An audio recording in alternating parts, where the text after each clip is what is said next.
8 नवंबर 2016 से अब तक के 5 साल भले ही लोग नोटबंदी के एनिवर्सरी के रूप में याद करते हों, लेकिन अखिलेश यादव उस बच्चे का जन्मदिन मनाना कभी नहीं भूलते जिससे उनकी सियासत चमकती है।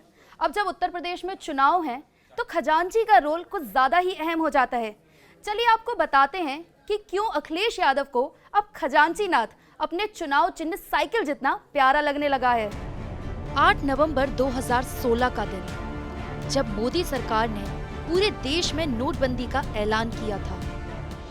इस दौरान उत्तर प्रदेश के शाहपुर में एक बच्चे का जन्म हुआ।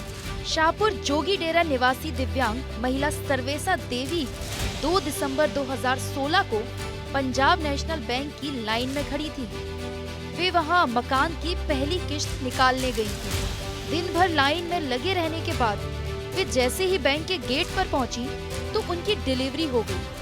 उस समय अखिलेश यादव मुख्यमंत्री थे। अब नोटबंदी का विरोध कर रहे अखिलेश को जब इस कहानी का पता चला तो उन्होंने उस परिवार को बुलाकर 2 लाख रुपए की मदद की थी। तब से वो खजांची को कभी भूलते नहीं हैं। अब खजांची का जन्म तो 2 दिसंबर को हुआ था, लेकिन सरकार पर हमला करने के लिए अखिलेश यादव उसका जन्मदिन नोटबंदी वाले दिन ही मनाते हैं। हर साल अखिलेश खजांची के जन्मदिन पर कुछ ना कुछ जरूर भेजते हैं, और अब तो चुनाव है तो ये और भी ज्यादा अहम है। अखिलेश ने अब खजांची और उसके परिवार वालों को लखनऊ के सपा कार्यालय में उसका बर्थडे मनाने के लिए आमंत्रित किया था। सपा कार्यालय में खजांची को लड्डू खिलाकर उसका बर्थडे सेलिब्रेट हुआ है। देखिए कैसे समाजवादी पार्टी के सभी नेता खजांची को उसके जन्मदिन की मुबारकबाद दे रहे हैं।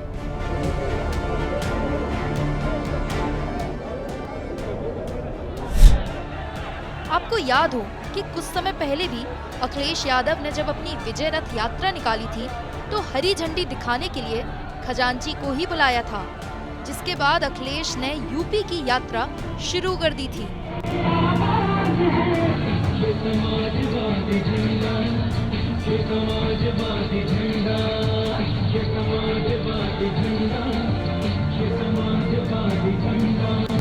अब राजनीति भैया इसे ही कहते हैं कि 5 साल पहले नोटबंदी की लाइन में जन्मा खजांची समाजवादी पार्टी के लिए विपक्ष पर हमला करने का एक जरिया बन गया है। जैसे कंपनियां अपने प्रचार प्रसार के लिए ब्रांड एम्बेसडर रखती हैं, उसी तरह से समाजवादी पार्टी ने एक वोटर एम्बेसडर रख लिया है। अब ऐसा कहना भी गलत नहीं होगा कि खजांची नाथ समाजवादी पार्टी के ब्रांड एम्बेसडर बन गए हैं।